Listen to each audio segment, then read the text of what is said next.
Hello and welcome everybody to the Twins Off Daily podcast brought to you by twinsdaily.com. You guys, the season is over. It's done. It's done before it even started. The Twins are 0-1 after losing to the St. Louis Cardinals in their opening day matchup. We are here to unpack it with you, I guess. We are myself, Sweet Lou Hennessy, and I am here with the OGs, the OG crew. We have Mr. Gregory T. Masterson. What's up, dude? The Twins are on pace for a 0-162 record. However, I would say that Fangraphs would give this an expected win. So the Twins' expected record after today's game is a 1-0. We all know we're Twins fans. Every game is not played on the field. Every game is played on the spreadsheet. I think that the Twins are 1-0 based on my calculations. They're hungry. That's it. And I'm also here with Mr. Cody Schoenman, here to defend his honor. What's up, Cody? Hey, I don't know if I'm going to do that exactly. I've not. Either way, I've been in Nashville for the past week. It's been fun. Vacationing. I'm not going Avoiding to make it baseball specific. The Nashville Sound Stadium is very, very nice. It's very cool. I'm wearing the Nashville Sounds hat, the AAA affiliate of the Brewers. They were selling merch there. They had a Jackson Churio jersey. I don't remember if Churio ever played at AAA, but that was something cool. But yeah, no. So having a good time in Nashville, whole different person. Worldview has changed. No longer communist, Cody, but don't have to worry about that. I'm not going to expand. Your car rant, Cody. Now I'm car rant, Cody. Yep, I'm actually actively driving right now. Yeah, for those of you who aren't on the YouTube side, Cody is calling in from his car. So if you need any marker of how the Twins season is going, Cody is already living in his car. I'm on a Tennessee highway going above 70 right now. Good. With your Nashville Sounds hat, you kind of look like you're like scouting for a new location for a new baseball club. Are you trying to move the Twins to Nashville? No, I was actually sent here by Justin Ishbia to look for the White Sox potentially to have a new location. I know Ishbia has ties with Nashville. So yeah, we're scouting out places for the White Sox. I know Mark Antanasio was talking about moving the Brewers maybe too in Nashville. So yeah, I've been hired for no pay, but these guys sent me out here to look for stuff. So yeah. Very interesting that you are connecting with Justin Ishbia. I cannot believe it. Mm-hmm. Yeah, breaking news. The interest was real. Interest was real. Well, so I actually DM'd him, but that's a whole separate story. So we'll move on. We will move on. Let's jump on over to our walk-off question that we are going to introduce right now before answering it at the end of today's episode. So if you were watching today's game, or we're recording this the evening of the of opening day. The Cardinals entered the field on a parade of like 26 trucks or something to this weird Oregon carnival music kind of vibe. What should the Twins do for their home opener to one up them? What do we think? They got to get creative because this one, time consuming and just dizzying, right? I think that's the only way to describe it. It just seemed to go on forever in this hypnotic loop. I don't know. Cody, What did you think watching this? It was disturbing. Like I was starting to get like anxiety. I'm a changed man. I live in my car now. Well, yeah, no, for real. Like, and that's not why, but like it's a different thing. But it's very like Lynchian almost, how like in like Eraserhead, there's like music in the background, that's kind of organ. It was like that, and it was like it wasn't ending. It was like an hour because the Legends came out in the car before that. Yeah, it was the same music on a loop, and I was like, I'm gonna have a panic attack if it doesn't stop, and it didn't stop. But yeah, not fun. Not fun. I think Cody might be a little bit underselling when he says it's on a loop. If you did not watch this Literally. Loop was like maybe 18 seconds long. It was just I'm sure that it's like one of the Cardinals like songs, like the Twins have "We're Gonna Win." Like every team kind of has this song that has lasted like decades and decades and decades. I'm sure that it's very near and dear to Cardinals fans' hearts.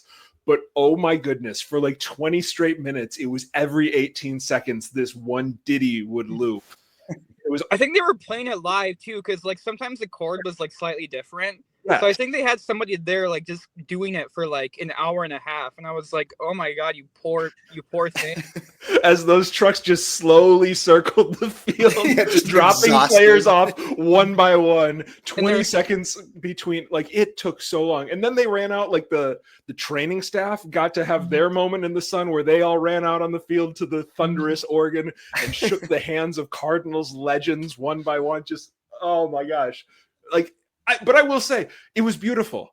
As a real baseball fan, I think that that's what baseball's all about. We forget that this is the game where between the top and the bottom of the seventh inning, everybody gets up and sings some song from 1928 or whatever, and everybody just acts like it's a normal thing. This is as baseball as it gets. I have no issues with what the Cards did. I do. I had genuine anxiety. Like maybe it's like my headspace right now. Like I'm on Prozac, but I was like, this isn't working. Like I was like, Yeah, I need these Zoomers are helpless. Yeah, these SSRIs were not booming. It was tough. I had a hard time with that one. But yeah, I don't know. I don't recommend it. Don't do that. Don't do that, Twins. Don't have a local Mauer Auto. Please don't put your cars at Target Field. I don't want it. Fair enough. All right, save the rest of your ideas for the end of the episode. Okay. We want to come back down to that. But for right now, let's.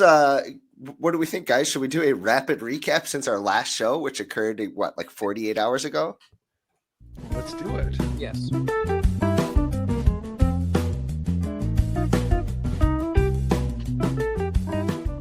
Oh, okay, so obviously there's only been one game that has happened. That was today's loss to the St. Louis Cardinals. It was a 3-5 effort on the Minnesota Twins part here. Let's talk about who maybe stood out for us. Let's start positively. Who had a good showing that really you would give a thumbs up to? How about you, Greg? Why don't you start us off? Shout out to the two new guys at the bottom of the lineup, Ty France and Harrison Bader. Bader looked great. He's on track for 162 home runs and 334. I don't know. I'm not very good at math. Double that in RBI. Like he looked pretty daggum good. Ty France had some loud outs, even though I think he only had one hit on the day. But he had two very good pieces of contact out to right center field that were run down. It happens. It's great to see Ty France actually, looking like he's seeing the ball pretty well.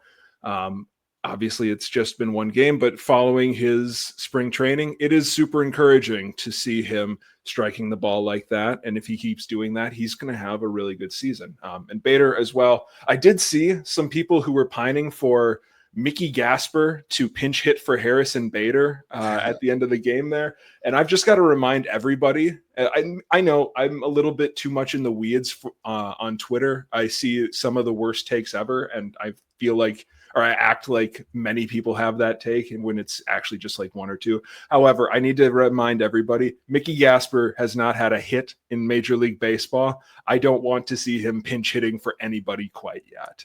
But yeah, Bader and France, super encouraging. I think people underestimate just how impossible it must be to come in the ninth inning and face Ryan Helsley throwing 103 miles per hour, to come in cold to that and to think that you have some sort of an advantage. It's pretty funny to me. Cody, how about you? Who stood out for you? Yeah, on the position player front, Willie Castro also had a pretty nice game. I mean, he had that RBI double.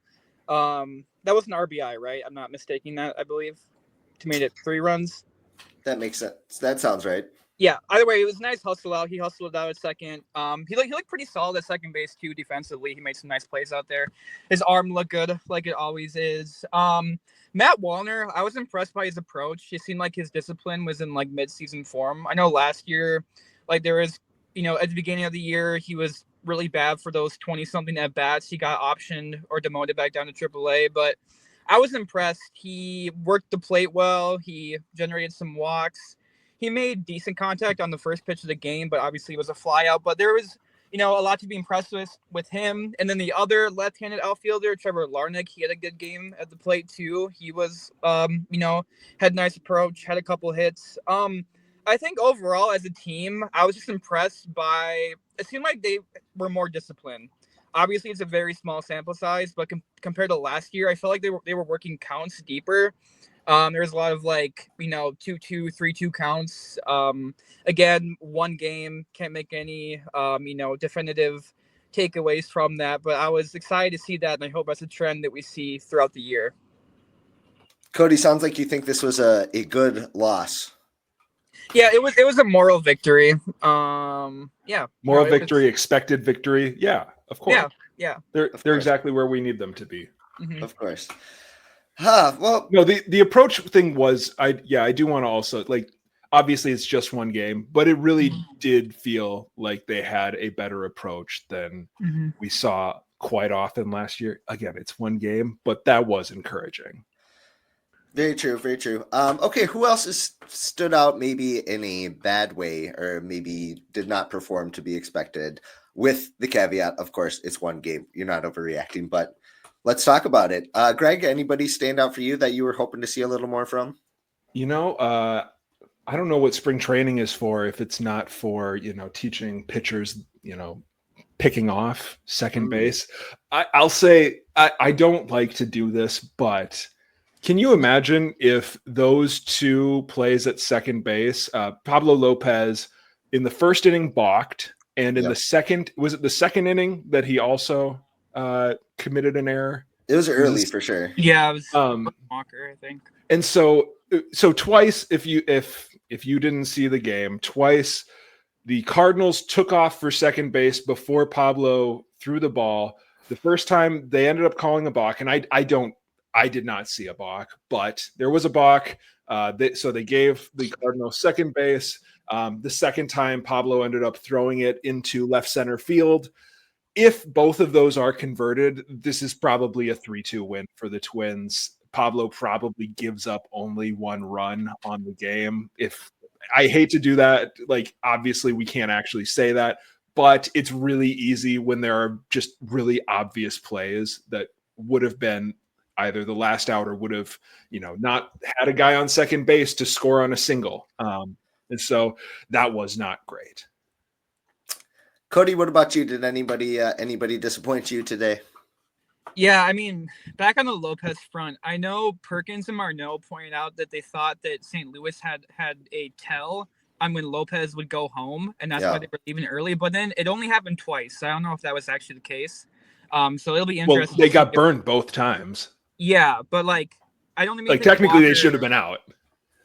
Yeah, they should have, yes. But I mean, I don't know if that's the thing that's going to go, keep going. Because remember, was it last year when Chris Paddock had a tell and then the Yankees were, teeing off on him because he was tipping his pitches, and then it kind of kept going on. So I wonder if this would be an issue going forward with Lopez, but we'll see. Also, I think, the star players, Correa and Buxton, their at-bats are pretty uninspiring. I mean, Buxton popped out on 2 straight pitches, his first 2 at-bats, didn't really do much at the plate. Correa, just, not much going on, but again, we're talking about 4 plate appearances here, so they could easily turn around the next game. But that was just something that was a little bit uninspiring. If you had more production out of them, this could have been, a win, like Greg said. So small things. Also, Griffin Jack struggled in his outing. I think he got to 21 pitches, and he wasn't even able to get through. And then Topa came in, and he wasn't looking too sharp either. And also, Jax gave up the home run to Arenado, which, it's Arenado. Maybe he'll have a bounce back year this year, so you can't put too much into that. But, otherwise, Cole Sands looked really strong. I know we didn't really talk about him. Varlin was a bit shaky too, but again, this is 1 game sample size. But I have faith in the Twins bullpen. I just hope that the guys who were supposed to be the stars and the linchpins can actually carry it out, or else otherwise it could be a rough season from the bullpen front. Yeah, I think the most unexpected part of the game today was seeing Rocco walk out to take Griffin Jax out with 21 pitches. I get why he did it, and I fully agree why he did it, but certainly not to be expected. You don't, he gave up 4 home runs last year, Jax did, right? Not a lot, and he didn't walk hardly anybody, and to do that in the same inning and the first outing out there, it hurts things. But well, and then Topa comes in and he has to take 17 pitches to get through a third of an inning. It's like, I know there's an off day tomorrow, but you already used Varland, Sands, Jackson, Topa, which, I mean, it doesn't really matter, honestly. I'm not going to critique Rocco for that, but he said that he doesn't chase wins. But well, I appreciate him chasing this one. I mean, if they do have an off day tomorrow, I have no problem, especially because he came and got Jax at 20 pitches. It's not like he's going to blow him out or anything like that. No, I have no issue with it either. I was just being snarky. Oh, you snarky boy. Okay, well, usually at this point we talk about a minor leaguer that has caught our eye, but minor league action hasn't started yet. Or no, this is opening weekend for AAA, I believe. Any minor leaguers that you want to bring up just real quick? Guys that you're really looking forward to seeing at some point this season, anything like that? I'll start with somebody. Zebby Matthews, the Twins player development account on Instagram, shared some good footage of him in his last minor league outing a couple days ago. And he was looking very sharp and he was hitting 98 on the gun consistently. Very excited to see what Zebby Matthews does at AAA and then in the big leagues this year. How about you guys? Yeah, Emmanuel Rodriguez. It sounds like he's probably playing tomorrow. We didn't see a ton of him in spring training due to injury, but it sounds like he's ready to go. I believe that now I'm scared that maybe I misread, but I believe that we're going to see Emmanuel Rodriguez playing tomorrow for St. Paul. So that's super exciting. Twins number 2 prospect. I mean, if things go well and poorly, I guess, to some extent, at the big league level, potentially there's an injury, whatever. I mean, we could see Emmanuel Rodriguez like within the month, potentially. Very exciting. Cody, anybody you want to keep an eye on here? Yeah, I mean, this guy's been talked about all offseason, but Luke Keeschel, I mean, I really think we're going to see him soon. Like, I wouldn't be surprised if he's in the majors by the end of April. I'm really high on him. I know he's the number 3 prospect in the system by most rankings. I know a couple people at Twins Daily had him ranked 2 above of Rodriguez. That's pretty, including myself, not gonna lie. But there was more than just me. It wasn't just a me thing. Sure.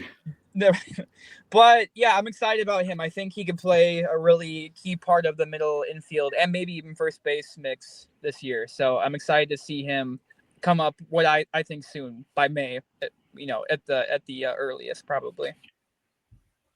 Okay, very cool.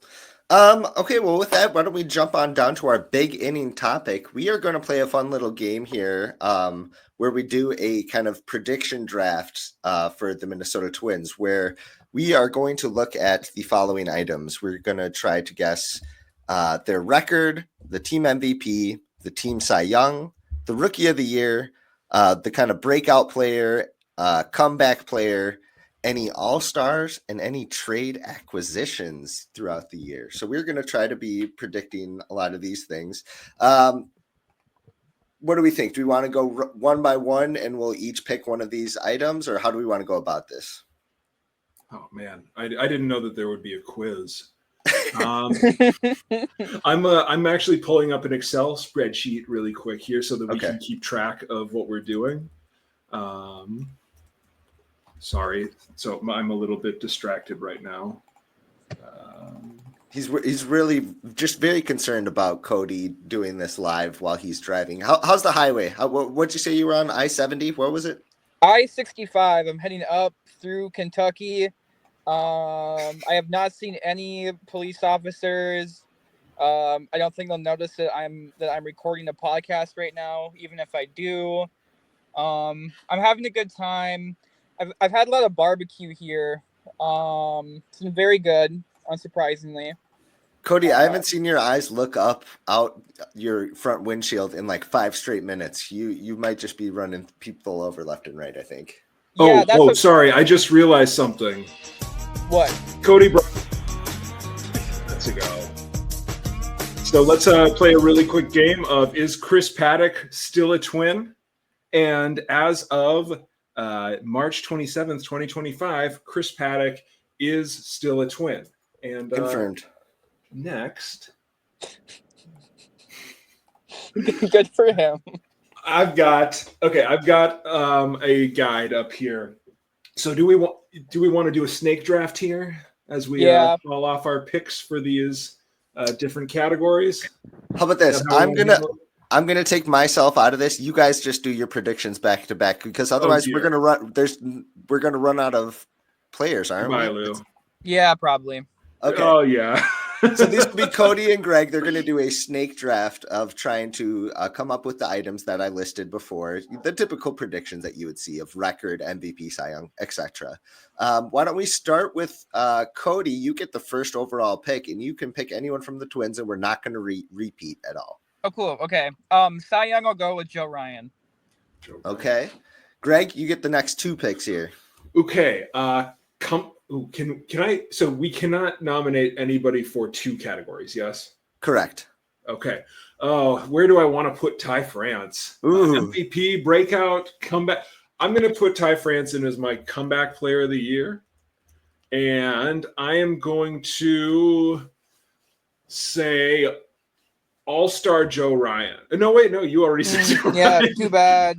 Oh, no. All-Star. Oh, goodness. I'm going to go All-Star Carlos Correa. So I get two Cody, now. you've got two picks. Okay, Rookie of the Year, I'll do Keishel. Okay. And then Breakout, I'll do Varland as a reliever. Varland as a reliever. So if he does it as a starter or a first baseman, does that? I think he's already broke out as a starter, but not as a reliever. He broke something, all right. Okay, I've got two now. Ooh, team MVP. You know what? Let's go with. I'm going to go with Byron Buxton for team MVP. Real quick, while you're both have three picks selected, one of the items we have here is trade acquisitions. What if we switch that to trade departures? Ooh. So somebody from the Twins that will be traded. I like that. Okay, because then we can actually have the no repeat in a pot. Okay, dang it. Yeah, I would have said Keishel if Cody didn't choose him for breakout of the year. I'm going to say, I'm going to throw Zebby Matthews out for traded away candidate. All right. So yeah, Buxton for MVP and Zebby Matthews for traded away. So I have two, right? Yes. Okay. Okay. Comeback player, I'll do Julian. All right. Okay. And then traded away, I'll do Marco Raya. Traded away Marco Raya. Neither of you said Bryce Lewis. Okay. Yeah, he's got no trade value. So I am out. I am out on Bryce Lewis. All right. So I've got record Cy Young Rookie of the Year breakout left. Okay, I'm gonna go with it's so limited what I can do here. I'm gonna go breakout is going, or Rookie of the Year is gonna be Connor Prelip. Wow. And I'll just leave it there. And breakout is going to be, who's a good candidate for that? Let's go Brooks Lee. Okay. All right. Cody, you've got All-Stars, MVP, and record left. Okay. All-Star, I'll do Ober. And then MVP. I'll do Wallner, I guess. Wallner. Okay, so I've got Cy Young and record. Ryan is off the board. Ober is off the board. Zevy's off the board. Oh, Pablo Lopez. I'm going to go Pablo Lopez for Cy Young. Typical. And rookie or record. I thought, you know who I thought about giving?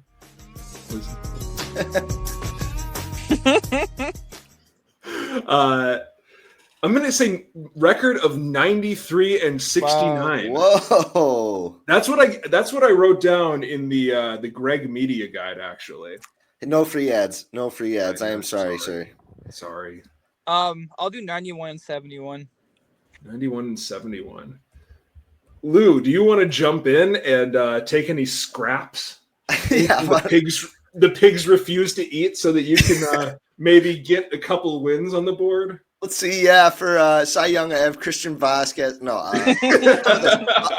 I'll just give my record prediction right now, just because it's the beginning of the season. And anyway, I'm gonna say they win 86 games. So what is that? 86 and 76? Yes. Yeah. No, 86 and 70. I have no idea. Honestly, I'm not any help. Okay, no, it is 86 and 76. Yeah, we're good. Okay, why is so? Never mind. I'm not going to go on this rant. It's fine. Save it for would you like to latch on anywhere else? Like, do you want to say MVP Royce Lewis? You like a meme one. Cy Young, Chris Paddock. There we go. I mean, you could. Rookie of the year, Mickey Gasper. I could get some scraps. Rookie of the year, Mickey Gasper, yes. But I wanted him to be breakout. Let's say Jose Miranda. I mean, you could take Emmanuel Rodriguez as Rookie of the Year and give Mickey Gasper a breakout. Yes, let's do that. That's a good idea. All right. That is a good idea. Gasper there. Rodriguez. Comeback player of the year. Comeback player. Harrison Bader. No, let's go. Willie Castor with a 717 OPS. Let's go Michael Tonkin. after he is DFA'd and then reacquired. The most comeback story. Technically, that is a comeback. Yeah. All-star, I'm going to say Johan Duran. Traded away. I'm going to say Griffin Jacks, just for the controversy. Grin Jack. Griffin Jacks. Okay, awesome. So to go over this, Cody's predictions was 91 and 71 record, MVP Wallner, Cy Young Joe Ryan, Rookie of the Year Luke Keeschel, breakout player Louis Varland, comeback player Edouard Julien, All-Star Bailey Ober, traded away Marco Raya. Ol Gregg set a 93 and 69 record. Very nice. MVP Buxton, Cy Young Lopez, Rookie of the Year Connor Prelip, breakout player Brooks Lee, comeback player Ty France, All-Star Carlos Correa, traded away Zebulon Matthews, and Lou, 86 and 76. We've got MVP Royce Lewis. Can I make a change? Yeah. I'm going to change Chris Paddock. I'm going to switch it with Andrew Morris. Morris, not Festa. Okay, I see you. Yep. Andrew Morris. We've got Rookie of the Year, Emmanuel Rodriguez, breakout player, Mickey Gasper, comeback player, Michael Tonkin. Can we give out 2 comeback player of the year awards? All-Star Yohan Duran, and traded away Griffin Jacks. I like it. I like this board. These would be all the storylines that we'd get from each of these 3 would be really fun to watch. So yeah, awesome. We will have to come back to this segment down the road and check in on it and see how we're feeling midway through the season. But for right now, let's boogie on over to the season's first edition of Picks to Click. Ooh, I missed this music too. It has been a minute since we heard the Picks to Click music. So yeah, with this segment, we go one by one and we try to think of who is going to click in a given category.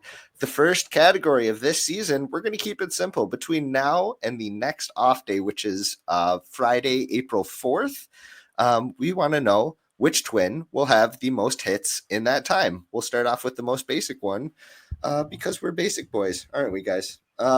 We are. Yeah. Cody, let's try to get you a win right off the bat. You get Wait, Cody, you've never won? No, I've never won. Wow, I did not know that. Multiple seasons now, and I've never won. But we're gonna turn things around here. And I'm gonna go with Deshaun Kersey. No, I'm just kidding. I'm actually gonna go with Matt Wallner. Wallner, most hits. Okay, interesting. Yep. I guess they're not really scheduled to face a lefty anytime soon. No, it's like right? all righties. It's like Fetty, and then the White Sox only have righties, and I think Houston only has righties. So Okay. Greg, you get the next pick. I'm going to go with Ty France. Okay. Let's just ride this train. I'm the biggest Ty France fan in the world right now. I am in on Ty France. In on Ty France. Okay. And I'm going to pick Trevor Larnach. A lot of the same answer that Cody had there. Going to face a lot of right-handed pitching. And I've just been encouraged, even just this spring, of how Trevor Larnach is looking. He looks like he's in really good shape, and I think he's going to get a ton of playing time.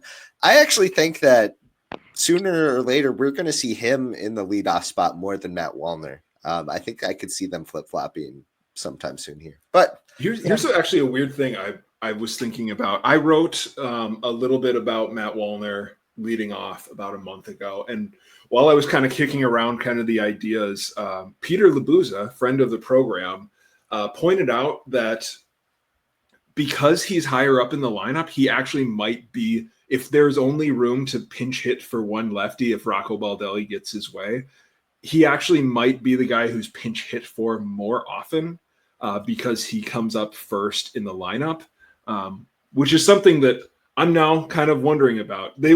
I think the Cardinals were prepping to do that, I believe, in the fifth inning. They had their lefty up and then sat him down once Gray got out of it, I believe. Yeah.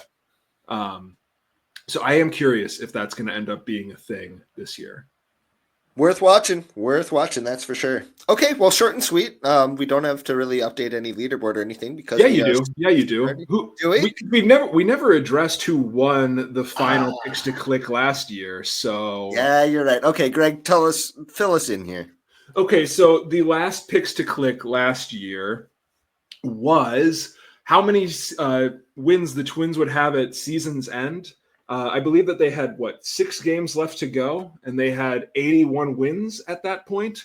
We had Theo Tollefson on the show. And no Cody, imagine that.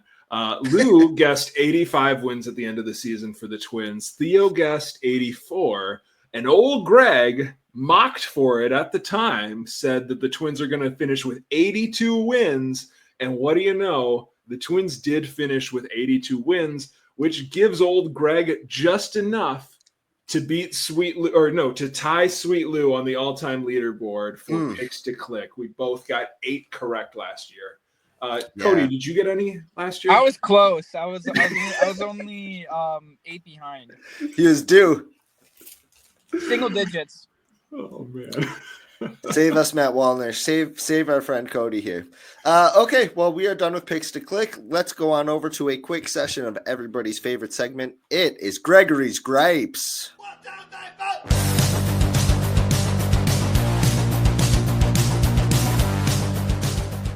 Okay, you can always count on Greg to have something grinding his gears. This is his chance to get it all off his chest. Greg, the floor is yours. So, normally when I have a gripe, or quite often, it's things that only I'm annoyed by. This is something that I believe that any sane, rational person would be annoyed by. Okay, so I am moving out of my apartment in a couple months, and everybody's moved out of an apartment a time or two before. It's a hassle, whatever. But also there's kind of the hassle of they're trying to find the next tenants. And so they're scheduling showings or whatever.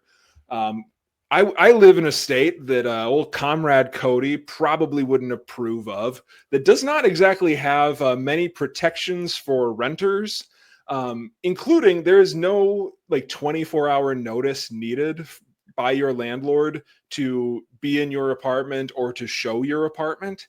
And so I have been inundated with showing requests over the last 2 weeks, and some of them are day of. There was one last week where they emailed me at 10 in the morning saying, we're showing your apartment at 5:45 tonight, which is like a double whammy. It's annoying on 2 fronts. Number one, I've already left for work. Normal people are out of the apartment by then. And they like leave a note that's something like, make sure to put away anything you don't want people to see. And, and like, I'm like, I need to tidy up around here. I need to make sure like my bed is made, whatever. You could have a Cleveland Guardians hoodie just laying about. There is a Cleveland Guardians hoodie laying on my dresser right now. I need to hide that. So there's that, right? I've already left for work. I can't make sure that there isn't anything out. There's no like old pizza, but I don't know, man. So like that's already annoying, but also showing my apartment at 5:45 p.m. So that means I have to stay at work like an extra hour to give you time to have somebody else mill around in my apartment. Go look at all my stuff. Right. And so if you have that in the same day where at 10 o'clock, I'm informed that I can't go home until like 6:30. Also, people are just going to be looking around at my stuff that's just laying everywhere. I'm befuddled by the way that they're handling this. This is insane. And I've had like 6 showings in the last week, including one on a Saturday afternoon, like at 1 o'clock, and I was out of town. I'm like, I'm sorry, I can't go home and clean that. Yeah. I'm out of town I'm watching spring training. I don't understand how this is a real thing that they can do to me. This is a justified gripe. Understandable, dude. That stinks. How can somebody do that? Renters' rights. Am I right, Cody? Well, I was actually going to say, so, in the past, I would say like, oh, housing's a human right and people deserve shelter. But, I've been in Nashville the past weeks. Now I think it's actually a commodity and it should be viewed more like a investment that people can profit off of. I've changed my outlook. Man says from car.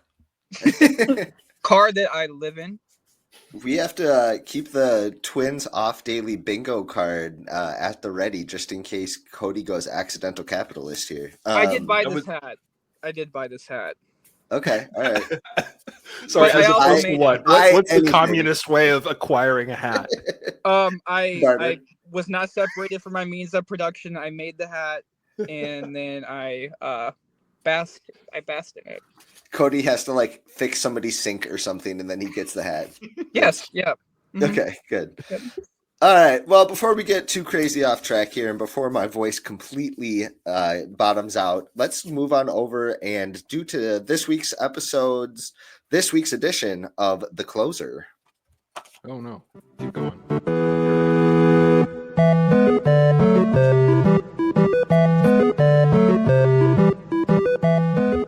Okay, so the closer that we are going to play tonight is Blind Lineup. I'm back in the hosting chair for this one. Greg, for our viewing audience, is pulling up the spreadsheet. We're going to go one by one. I'm going to give a player's name, and Greg and Cody will have to place them in their lineup and let us know where they are playing in the field. Okay, why don't we start with Greg here? Your player is Brian Dozier. Brian Dozier is going to be a second baseman. I'm going to bat him second. I'm going to do the old Guardy special, and I'm going to have my second baseman batting second. Okay, Cody, your player is Eddie Rosario. Okay, I will have him in left field and hitting fifth. Batting fifth. Okay. Greg, that leads us to you. We have, should the Twins sign Miguel Sano? Question mark. Ooh. Do I put him in right field? Oh. I'm smarter than Lou, so I'm not going to put him in the DH. I'm not going to burn the DH too early. Okay. I don't know if you listened, Cody, to the last time that we played Blind Lineup, but Sweet Lou has no idea how to play this game. God, I fell for every single trap that Greg set for me in that. I'm going to go third base and batting cleanup Miguel Sano. Okay. Cody, your player is Byron Buxton. All right. He will play center field and hit leadoff. Ooh. All right. I'm always going to throw leadoff Buxton guy. I know it's controversial. Still? Are you still? Yeah, still even. Okay, cool. You want him to lay some bunts down, just get the ball in play and beat it out to first? Yeah. Make contact. Thought you were one of those. All right, Greg, your turn. Your player is Trevor Plouffe. Are you just naming the opening day lineup from 2016, Lou? No, this is 2017, isn't it? No, it's 2016. Where are you putting Trevor Plouffe? I'm gonna put him. Oh, geez. So Plouffe could play a little first. He could play a little corner. Oh, this was supposed to be Miguel Sano in right field, wasn't it, Lou? Wasn't it? You tell me. Okay. I think though that I'm going to DH Trevor Plouffe. I'm trying to think ahead for how this might shake out, and I think we need to DH Trevor Plouffe. Okay, that might have saved you. Cody, your player is Eduardo Escobar.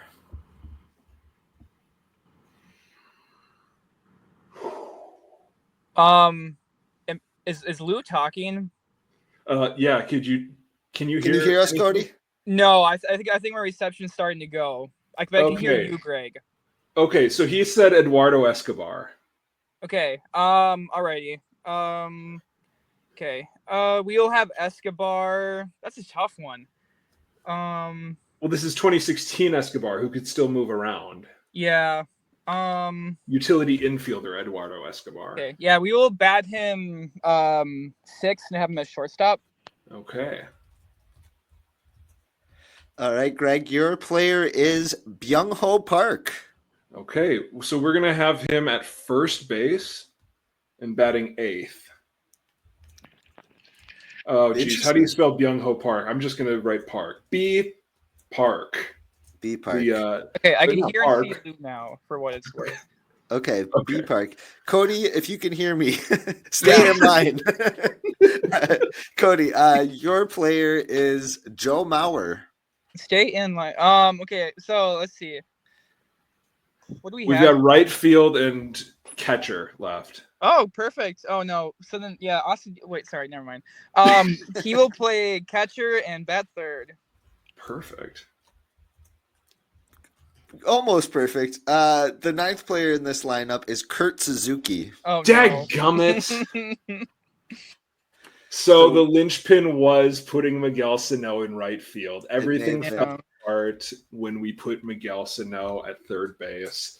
So right field, Kurt Suzuki. Dadgummit. So for our listening audience who can't see the spreadsheet, this is the lineup that these guys came up with. And yes, this was the opening day lineup for the 2016 Minnesota Twins season in which they ended up losing 100 games, I believe.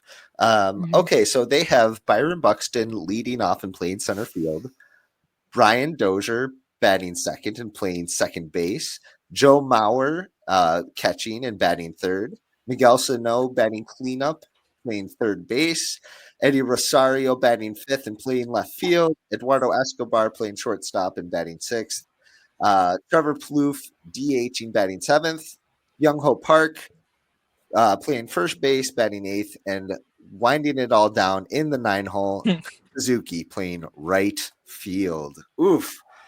So that was I even talked through it. When you gave me Miguel Sano. I'm kicking myself. It would have been so Greg of me to just give Miguel Sano right field to begin with. Yeah. So in the actual lineup that they put out there, Miguel Sano was playing right field. Trevor Plouffe was in left. Byung-Ho Park was DHing. Kurt Suzuki at center. Byron Buxton was batting ninth. He was still coming up there. Yeah, wow. That was a weird game too, because it was opening day in Baltimore, and they actually started with a 1 hour and 40-minute rain delay, just like the Twins did today. So Here's hoping that's the only place that they repeat history. Okay, well, that was fun. That was a good little blind lineup, but why don't we go on over to our post-game high fives, talk about the walk-off question, which was, at today's game, the St. Louis Cardinals came out to a massive parade of like 26 trucks and this crazy organ music that was on a loop. What should the Twins do when they come out and take the field on opening day next Thursday? Greg, what do you think? What should they come out to? I think that they should come out do you remember in the old Maddens, like the turn of the century Maddens, when the ambulance would drive out onto the field to get injured players. Does this ring a bell? Obviously, it doesn't for Cody, but it might for Lou. Vaguely. Like the ambulance would be like driving over players to get to the injured player. It was a great bit that the NFL sadly asked them to stop doing. Just like they asked them to stop giving players concussions in the game. I don't know if you guys are aware of that, but that went away as an injury mysteriously one year. Interesting. I think that they should all come out in ambulances while the Fox injury music plays, because this team is broken, damaged goods, and they will never be healthy. And all I want is just for one time for a Twins top prospect to have a clear runway at the majors. I mean, you talk about Buxton and Sano, but even going back to Jason Kubel, Kirilloff. All the way back to Kirilloff. I think that Cody thinks that those are the early days. I don't know. I feel like they should just, if they were truly men who cared about the game and upholding the right way of playing, whatever, they would come out, they would walk out to their position in silence. They would not be announced, and they would just, show up for work without being congratulated for it. Show up in silence. A really bleak affair if we were talking about it straight. Cody, what do you think? How should the Twins come take the field on Thursday?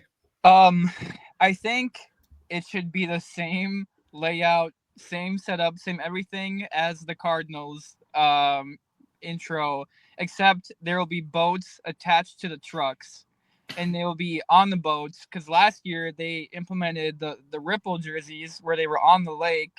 So they're wearing the Ripple jerseys, the blue and yellow jerseys, and they're on the back of boats, and they have to jump off of the boat. Okay. And then when Carlos Correa lands off the boat, he gets plantar fasciitis. Oh, no. And it just goes downhill.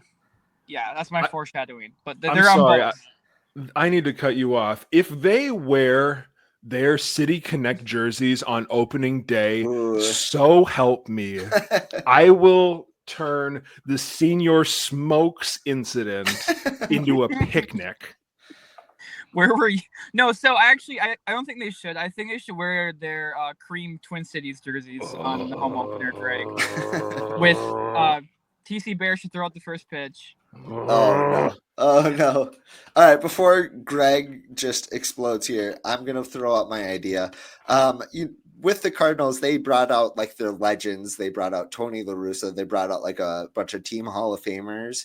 I think the Twins, instead of doing that with their Hall of Famers, they should call out guys that you've probably forgot about that played for the Twins. It's one of my favorite activities. But instead of having Joe Mauer, Kent Herbeck, be like Esmeralyn Vasquez and Phil Tumatre and Jake Cave. He might still be playing, but anyway, the forgotten Twins. Ildemaro Vargas. Ildemaro Vargas, yes. Gabriel Moya. Throw out just a bunch of random guys. Greg, do you remember on Twitter when you were like, Twins you might have forgotten? Jose Barrios. I brought that bit back like a week ago. I think it was Twins you may have forgotten about Joey Gallo. Maybe it was Manuel Margot. I can't remember. It was one of those two guys. And of course, I got a couple comments like, "How could you forget about these guys?" It's like, just again. Always somebody sneaking in. Okay, well, hey, before we say goodbye for today's episode, anything you guys want to plug? Anything that's coming out on Twins Daily anytime soon? I do want to actually, Cody, you go first. Do you have anything you're working on? I've written nothing this week because I've been on vacation, but I'm excited to get writing when I get back. I don't know what I'm going to write about, but I will be writing soon, so I'm excited, but nothing specific. Cody's Harrison Bader leaves baseball to follow Vampire Weekend story is still killing it, so he's just working off residuals from that. That surprisingly, there's a big Twins Vampire Weekend crossover I found out. So everybody thought it was serious, and I don't understand how, but yeah, the title. I was okay. I know we talk about the Facebook comments, and how people like don't, but there was one comment specifically where a person thought that Bader was telling a joke to reporters, and that the reporters were reporting it like it was serious. And I was like, how do you take that angle? Like I understand being confused. That's a very narrow angle to take. Yeah, but I was like, that's what you interpret. That's I don't know. That was like, that's crazy. I saw somebody commented and they were like, "Oh, really? Because you're the only one reporting it." Yeah. That was good. I like that. No, like to believe that it was a joke by Harrison Bader that people took seriously. Yeah. You have to, like, it's a very specific lane that you have to fall in where you recognize it as a joke. Yeah. But then don't recognize that you are the person who is taking it seriously. You thought that the reporters thought it was serious and wrote a whole story and published it. People are crazy. You think the reporter ate the onion. You ate the onion instead. That's amazing. So I do have something I'm working on probably in the next day or two, looking at potentially. So Cal Raleigh just got extended. Looking at whether it's worth exploring an extension with Ryan Jeffers potentially, given the lack of depth in the system right now at catcher. Sure. So that's topical. I also, if you've reached this point in the podcast, I think that you are up for some nonsense. I did write a 49-page fake media guide that is 18,000 words. That is a combination of, I've got 55 player profiles, 125 top prospects, and about 25 pages of just kind of nonsense, fake essays, thought experiments. I do some baseball reference comparisons. If you are interested in that, I'm selling it for as low as $2. If you find my Twitter page or my Blue Sky, I've got a link to it on there. I would really appreciate it. I'll never bring it up again. However, while I have you two here, I just wanted to say thank you to. It's been about a year since we've started this podcast. We went through the entire season-ish. We kept delaying the initial episode. We meant to do it like on the day after opening day last year, but none of us could figure out how to get StreamYard working, and then we got locked out, and then my computer. It was an adventure. We didn't really know each other very well at all. But I appreciate y'all kind of sticking it out. This is an idea that I kind of had while I was talking to Nick Nelson at spring training. And I just kind of threw it out on the Slack channel. I wasn't sure if it was even something that I wanted to do. I was actually kind of looking for somebody to hand it off to, so I just didn't need to worry about it anymore. Maybe I could like drop in once in a while. But I really appreciate both of you guys stepping up and being interested in kind of pushing it, and everything that y'all have contributed. I feel like I kind of take a back seat at this point. And beyond that, I think that I've made a couple of friends, and I really appreciate you guys doing this. This is the 37th time we've recorded. Before this, we really didn't know each other at all. I think we each had one single conversation with each other like 3 months before the first episode last year at the Winter Meltdown. Yeah. I think that was the only time that any of us had talked to each other. I don't know if Cody and Lou had talked to each other before. Yeah, I don't know. First time I met Lou in person was at the Meltdown this year. Technically, I didn't talk to Lou this year. I don't even remember seeing him. I don't know if I definitely didn't talk to him in 2024. But but no, I mean, I've loved it. It's been a great time. I'm really excited to cover a whole entire year. Like you said, like we started, I think was it the Orioles series that we had our first episode, or like Detroit or something like that, so it was later into the year. So it was right between the Orioles and Detroit. It was the off day in between those, I think. I'm scared to go back and listen to the first episode. Just don't. I haven't listened to any of these episodes, and I'm not going to start now. Smart, very smart, very smart. But we hope that you all keep listening, dear audience members, because like Greg said, it's been so fun. We've had a really good year. What are we on? Episode 37, you said? Technically, this is the 37th recording. This is episode 36 because we did have episode 0. the ghost episode. Okay. Well, here's to many, many more. Here's to an excellent season of Twins baseball. Good, bad. Let's hope it's entertaining at the least, and we can keep having some fun. Thanks for having fun with us tonight. And on behalf of Greg and Cody, I'm Sweet Lou Hennessy. Good night, everybody, and stay sweet.